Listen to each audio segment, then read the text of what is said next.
The race for safes continues tomorrow night at the Spurs Bank Center as the Spurs look to even the series here at home. For a first look at what it'll take to get it done, we turn to KENS 5 sports anchor Nate Ryan. Nate? Easties, we are here live at the Spurs Bank Center where 24 hours from now, clock will be winding down on Game 2 of this NBA Finals series.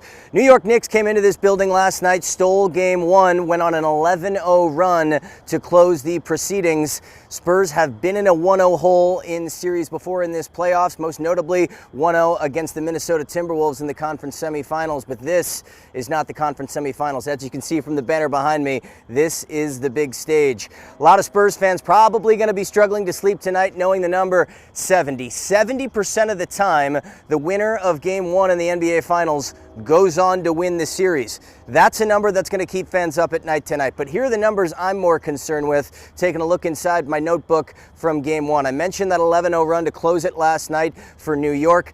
How about the combination of De'Aaron Fox and Victor Wembanyama? Just a combined 9 made shots from the pair of them.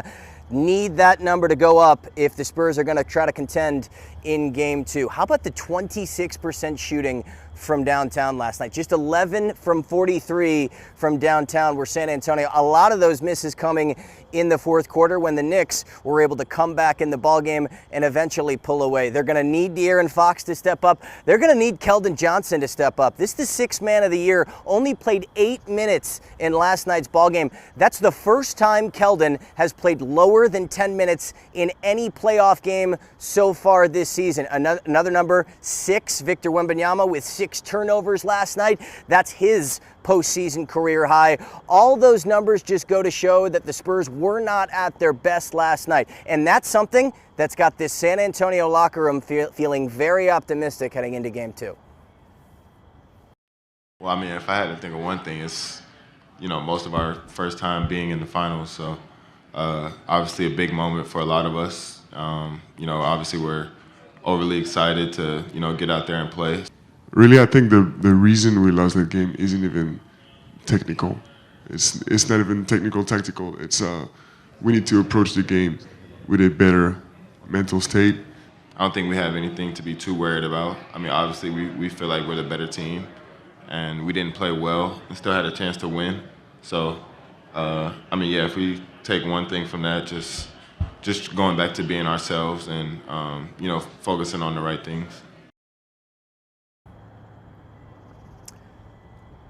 Yeah, it's interesting. I was talking with Avery Johnson yesterday, obviously the point guard of the 1999 Spurs champions. Avery was telling me that he still likes the Spurs to win this series, but he felt that last night was very much a scheduled loss. New York Knicks had 9 days of rest coming in to Game 1. Spurs obviously coming off that emotionally charged Game 7 Western Conference final victory in Oklahoma City. Now they know they're in the fight. They can sit back, take a breath, and get back to hopefully playing the basketball that's brought them to the finals for the first time since 2014. It'll be a 7:30 p.m. tip coming from here at the FBC tomorrow. Coming up in just a little bit, we're going to go through some of those tactics late in Game 1 that cost the Spurs the ball game, including talking a Dylan Harper, De'Aaron Fox potential switch up late in the ball game. But Isis, it's funny, I've got a couple of New York reporters all kind of around me here, and they're all looking at me telling me, what's with this heat? They're like rolling up the sleeves, all the humidity. I'm like, come on now, that's that Texas heat.